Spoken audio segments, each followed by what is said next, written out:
برق گرتی ہے تو بیچارے مسلمانوں پر، نہ بجلی، نہ روٹی، نہ چھت، نہ صاف پانی، پھر بھی دل ہے پاکستانی۔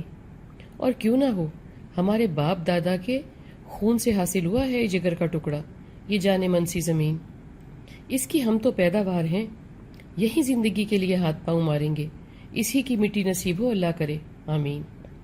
یہ تو دعا ہے ہی، مگر جو تباہی کا سلسلہ یہاں چل پڑا ہے، اس کا انت سمجھ نہیں آتا کیا ہوگا۔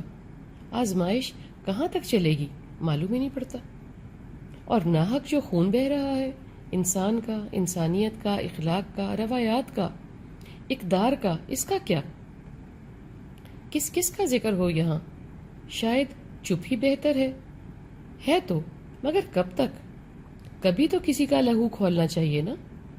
ہم خود کے گریبان میں جھانک کر چونکہ دیکھتے نہیں ہیں، اس لیے خود کو معصوم گردانتے ہیں، وگرنہ ہماری کوئی بھی حرکت ایسی نہیں ہے کہ ہم کو گرا نہ دیا جائے یا کہ ہم گر نہ پڑیں۔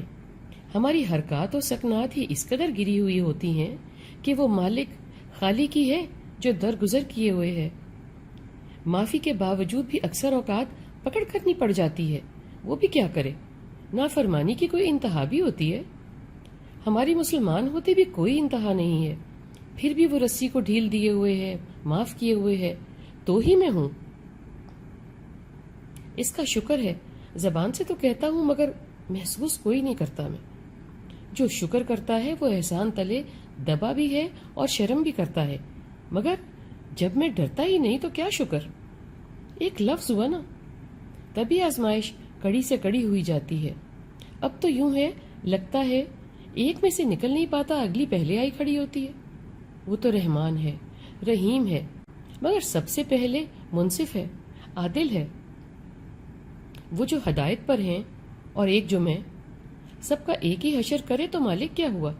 میں گواہی دیتا ہوں، میں خود کے کیے کی فصل ہی کاٹ رہا ہوں۔ ایک تو مالک کی طرف سے آزمائش آتی ہے اور دوسرے بندہ بندے کے لیے آزمائش بن جاتا ہے۔ جیسے کہ اناج کی آزمائش، پانی کی آزمائش۔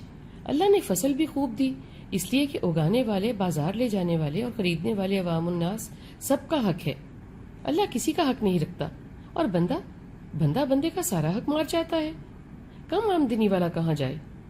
اللہ نے دریا، سمندر، چشمے سب انسان کے لیے بہا دیے، مست ہوا اڑا دی۔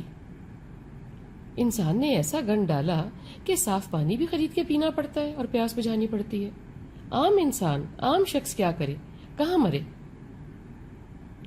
ہم سخت موسم والی زمین اللہ کی پہ پڑے ہوئے ہیں، رہ رہے ہیں، برباد ہیں، آباد ہیں، کیا کہوں؟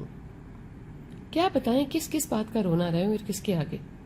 اللہ نے کچھ لوگوں کو کچھ پہ برتری دی ہے چند حوالوں سے، اب اس برتری کا بندہ کیا استعمال کرتا ہے، اللہ ہی اس کو پوچھے۔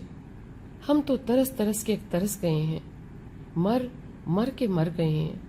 پہاڑ عبور کرتے ہیں تو سمندر آ کے ٹھاٹھے مار رہا ہوتا ہے، یہ پوری کرتے ہیں تو وہ ہاتھ میں نہیں رہتا، پیٹ نہیں مارے گا تو موسم مار ہی دے گا۔ بجلی اللہ نے ہر کے لیے ایجاد کرائی تھی، اب تو لگتا ہے بس کرنٹ لگ کے مرنے کے لیے ہی استعمال ہو رہی ہے۔ وہ دیکھو سامنے نیا حکم آیا کھڑا ہے کہ مزید اضافہ نہیں کریں گے تو نہیں چلے گا، ملک چلے گا تو ہم بیٹھ جائیں گے۔ کیا یہ برق بھی میرے کیے کا پھل ہے؟ کسی حوالے سے تو ہوگی ہی، تو کچھ کا کیا سب کو بھگتنا پڑے گا۔ گندم کے ساتھ گھن بھی پس رہا ہے، کرے کوئی اور بھرے کوئی، یہ کہاں کا دستور ہے؟ ہم تو گھن کے ساتھ ہی پس رہے ہیں۔ وہ تھوڑے بھی ہیں، خراب بھی ہیں، مگر ہم سب کو لے بیٹھے ہیں۔ اگر ہم پسنے والے سچے دل سے مالک خالق کے ہو جائیں، میں نے کہا سچے دل سے، ہم زیادہ بھی ہیں، ہمارے دل بھی زیادہ ہیں، ہمارے سچے دل، اسی لمحے میں خود سے وعدہ کریں، جیسے آج دکھے ہیں، جیسے آج دل کی حالت ہے، وعدہ کریں، پہلے خود سے پھر اوپر والے سے، برق بھی نہ گرے گی، بیچارگی بھی نہ رہے گی، انشاءاللہ۔